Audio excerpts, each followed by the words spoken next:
Hello，大家好，欢迎回到 Town Talk。花呗当面花，大街小巷都能用，还能给女儿过生日。借呗借钱就是这么简单。花呗和借呗这两个国民级的金融工具，据统计，目前用户量已达到5亿，而蚂蚁集团总用户是8亿，也就是说，蚂蚁集团62%的用户都使用了花呗和借呗。上周蚂蚁集团公布了上市招股书，在招股书中我们可以看到，蚂蚁集团100亿元的利润中，45亿元利润来自于重庆那两家小贷公司，这两家小贷公司是重庆市蚂蚁小微小额贷款有限公司和重庆市蚂蚁商城小额贷款有限公司，分别是蚂蚁花呗、借呗的运营主体。到目前，花呗和借呗这两个产品成为蚂蚁集团最重要的利润来源。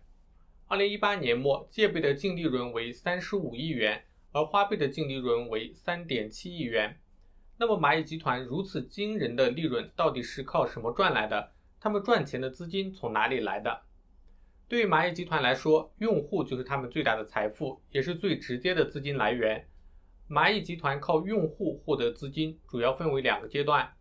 第一个阶段是靠和用户签订协议来发行债券获取资金。第二个阶段是靠出售大数据分析下用户的风险评级给银行等金融机构来获取资金。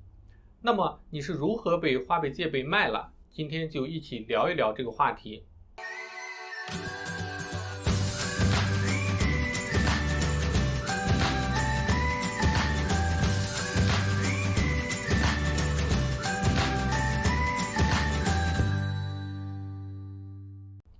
首先来看花呗。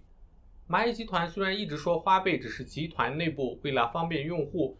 推出的支付垫付服务，其实大家都知道，花呗做的就是信用卡业务，只是花呗没有银行牌照，不好明说罢了。花呗的主要利润来源于3个方面：用户分期手续费、用户逾期费用、商户1%的手续费。因为大部分花呗用户都会按时还款，逾期分期只是少数。花呗利润的大头是商户接收用户使用花呗付款会扣除的1%的手续费。由于淘宝、天猫巨额交易量，这部分的利润相当可观，但是还是远远比不上可以说是印钞机的借呗。借呗比花呗的出现还晚了1年，但是产出的利润几乎是花呗的10倍之多。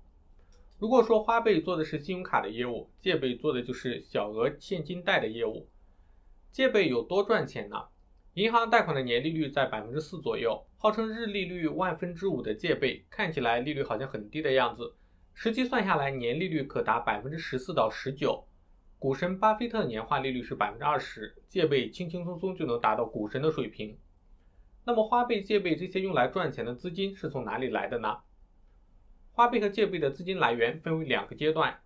第一个阶段，花呗借呗的资金来源主要是靠发行小额资产支持证券 ABS。ABS 也就是资产证券化，是指以基础资产未来所产生的现金流为偿付支持，通过结构化设计进行信用增级，在此基础上发行证券。任何持有稳定未来现金流的资产都可以进行打包拿出来融资。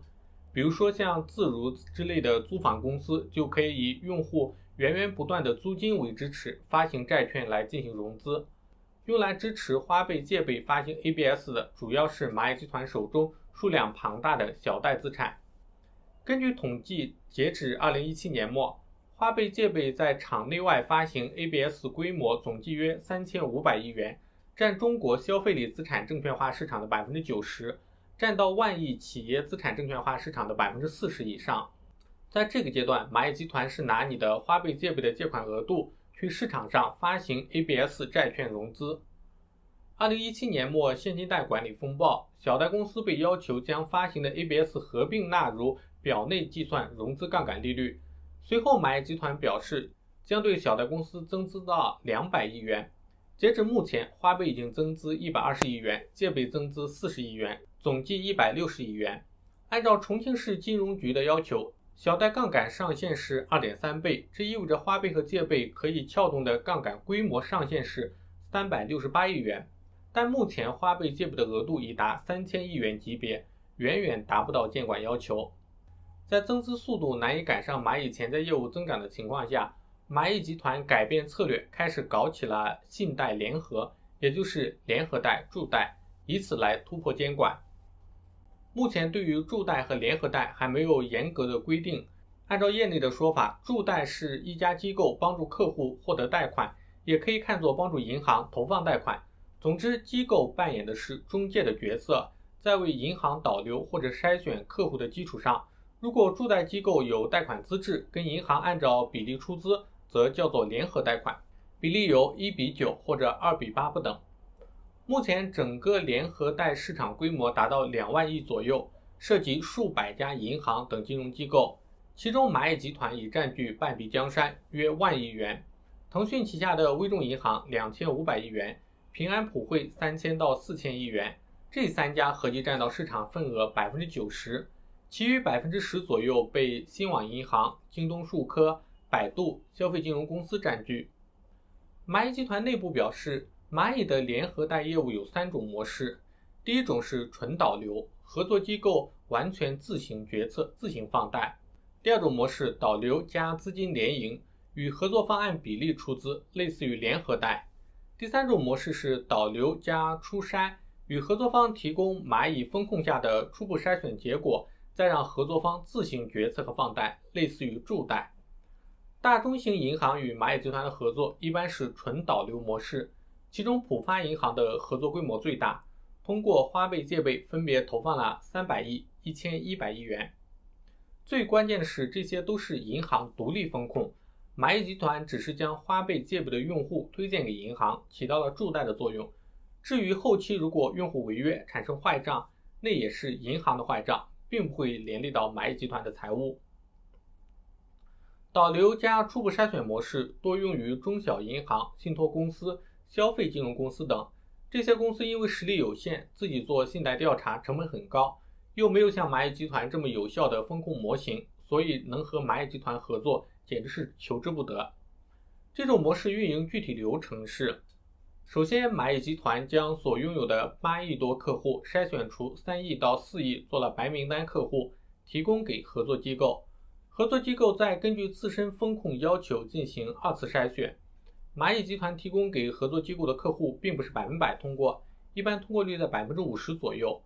通过风控审核后，由合作机构负责提供资金给花呗借呗用户。另外，蚂蚁集团和合作机构的利润是怎么分配的呢？合作机构的业务量越少，蚂蚁分的利润比例越高，比例取决于和蚂蚁集团的谈判结果，一般是30%到35%，个别情况可以达到5-5分成，也就是说蚂蚁能拿走1半利润。在联合贷的出资比例中，早期是1:9，蚂蚁出资10%，银行出资90%，现在已经降到了1:99，蚂蚁出资1%，银行出资99%。一般银行可以得到7%到9%左右的贷款收益率。如果银行和蚂蚁集团利润5-5分成，蚂蚁集团的利润大概也在7%到9%之间。银行获得这些利润需要提供资金，并且承担坏账风险，而蚂蚁集团无需提供资金，或者只需要提供1%的资金，就可以获得和银行同样的利润。蚂蚁付出的只是用户的风控数据。近期监管机构对个别银行机构进行了窗口指导，对这些银行和蚂蚁集团的合作做了风险提示，要求控制好合作规模，甚至是不得新增规模，把握住核心风控等。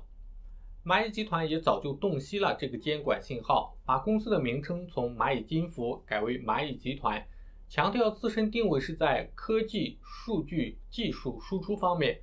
蚂蚁集团要做的是把自己的客户和技术分享给银行机构。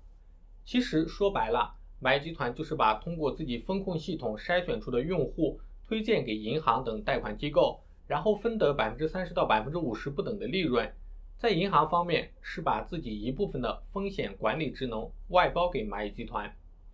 一家银行的负责人表示，自己银行对于蚂蚁推荐的客户通过率高达99%，和这些大的金融科技公司相比，他们的数据和模型很难做到更加优秀。如此一来，银行获取了低风险的贷款客户，蚂蚁获得了和银行同等的利润，双赢的业务模式。所以蚂蚁集团最值钱的不是具体某个业务和产品，而是庞大的用户群体，以及以此为基础建立的风控系统。对用户来说，你的每一次购物、消费、借钱、还款都被蚂蚁集团的系统记录下来，不断分析。你可能不知道你去年买了什么，吃了什么，去了哪里，但是蚂蚁知道。它不仅知道，它还会引导你去消费更多你喜欢的产品，直到你的钱包空空，然后去使用花呗、借呗，成为蚂蚁集团大数据库中的一份子，成为蚂蚁集团的商品，成为它巨额利润的杠杆。以上就是本期视频的内容，喜欢的话欢迎点赞。如果你不想错过我的视频更新，欢迎点击订阅，也不要忘记点开小铃铛。那我们下期再见，拜拜。